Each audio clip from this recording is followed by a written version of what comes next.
sommes les bien-aimés de Dieu, nous bénissons Dieu pour sa grâce. Alors donc, nous allons voir un sujet important que Jésus a abordé avec ses disciples dans Matthieu chapitre 6, le verset 31 jusqu'au verset 33. La primauté du royaume. La primauté du royaume de Dieu. Jésus dit, ne vous inquiétez donc point et ne dites pas que mangerons-nous, que boirons-nous, de quoi serons-nous vêtus? Car toutes ces choses, ce sont les païens qui les recherchent. Votre Père Céleste sait que vous en avez besoin. Cherchez premièrement le royaume de Dieu et sa justice, le royaume et la justice de Dieu, et toutes ces choses vous seront données par-dessus. Donc ici, Jésus fait une remarque importante. Ici, Jésus fait une recommande. Il dit aux disciples, ne vous inquiétez donc pas. Inquiétude ici, c'est par rapport au quotidien. Inquiétude par rapport à ce qu'on va manger, ce qu'on va boire, ce qu'on va, de quoi on sera vêtu. Donc Jésus dit que ces choses, les païens, ce sont les païens qui les recherchent. Jésus ne dit pas que nous n'avons pas besoin de ces choses, mais Jésus dit simplement que ceux qui les recherchent, ce sont les païens. Et Jésus ajoute, votre Père Céleste sait que vous en avez besoin. Bien-aimés dans le Seigneur, donc il est important pour nous de savoir que Dieu connaît nos besoins. Dieu sait que nous avons besoin de manger et de boire. Dieu sait que nous avons des besoins sur la terre. Et comme hommes vivant sur la terre, nous devons satisfaire certains besoins. Et Dieu le sait, Dieu est conscient de cela. Seulement ce que Jésus nous dit, il dit chercher premièrement le royaume de Dieu et sa justice. Bien-aimés dans le Seigneur, donc, le royaume de Dieu et la justice de Dieu doit être la première place dans notre vie.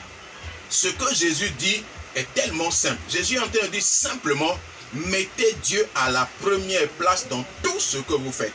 Mettez Dieu à la première place dans vos pensées. Mettez Dieu à la première place dans vos projets. Mettez Dieu à la première place dans vos réalisations, dans vos visions.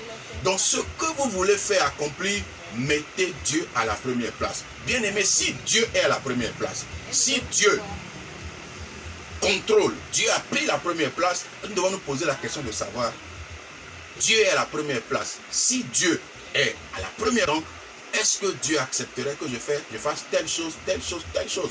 Certaines choses que nous faisons, certains projets que nous avons, bien-aimés dans le Seigneur, ces projets ne se réalisent pas, ne s'accomplissent pas simplement parce que Dieu n'est pas à la première place. Et quand Dieu n'est pas à la première place, il ne nous inspire pas. Quand nous sommes nous-mêmes à la première place, nous nous inspirons nous-mêmes et notre inspiration nous conduit parfois à la dérive. Bien-aimés, mettons Dieu à la première place.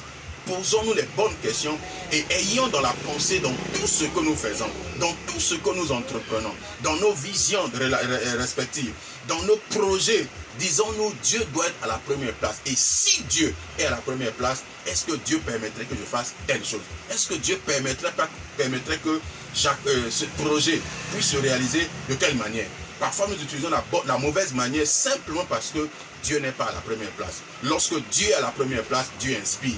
Lorsque Dieu est à la première place, Dieu montre le chemin. La Bible dit, je t'instruirai, je te montrerai le chemin que tu dois suivre. J'aurai le regard sur toi. Si Dieu est à la première place, Dieu va nous inspirer. Si Dieu est à la première place, Dieu va nous instruire. Si Dieu est à la première place, Dieu va nous montrer le chemin à suivre. Chrétiens, ramenons Dieu au centre de nos vies. Ramenons Dieu à la première place. Il est le Seigneur. Le Seigneur, c'est le propriétaire légitime. Le Seigneur, c'est celui qui gouverne. C'est celui qui domine. Bien-aimés, mettons le Seigneur à la première place. Cherchons sa justice. Cherchons son royaume.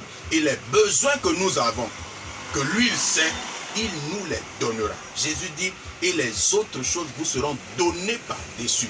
Les autres choses ne doivent pas faire l'objet de notre recherche, l'objet de notre quête quotidienne. Nous avons besoin de travailler, de gagner de l'argent. Mais avant de travailler et gagner de l'argent, sachons que Dieu doit être à la première place. Si nous travaillons avec Dieu, nous travaillerons, nous serons excellents dans le travail et nous gagnerons effectivement de l'argent. Bien-aimés, soyons des chrétiens qui ont compris que Dieu doit occuper la première place. Il doit occuper la première place dans nos vies, la première place dans la vie de nos enfants, la première place dans la vie dans la vie de l'Église, la première place dans nos entreprises, la première place dans notre vie de couple. Si Dieu est à la première place dans notre mari, notre couple, est-ce qu'il y a certaines choses que nous pourrons faire? Est-ce que nous pourrions faire certaines choses que le monde fait, que les chrétiens font aussi par suivisme? sans pourtant se poser la question, si Dieu était à la première place, est-ce que Dieu permettrait que nous fassions telle chose? Bien aimé, nous ratons beaucoup de choses. Nous passons souvent à côté du but, simplement parce que nous n'avons pas mis Dieu à la première place. Et Jésus dit, recherchez, cherchez premièrement. Donc, dans toute entreprise, quand nous nous levons le matin, mettons Dieu à la première place. Disons-lui, c'est toi qui es à la première place. Toi, tu connais toutes choses. Tu as un plan, un programme sur ma vie. Je te laisse prendre le devant, conduis-moi, instruis-moi et montre-moi le chemin à suivre. Chrétiens, retournons à l'essentiel.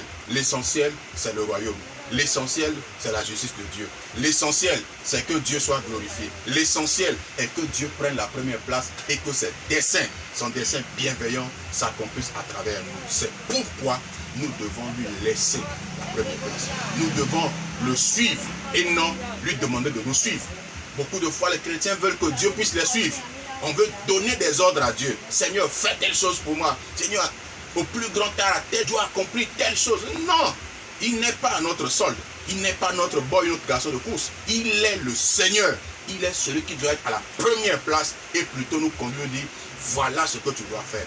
Voici le chemin à suivre. Passe par ici et tu verras ce que je vais accomplir. Accomplir la chose de telle manière parce que les voies de Dieu ne sont pas les voies de l'homme. Ces voies sont insondables.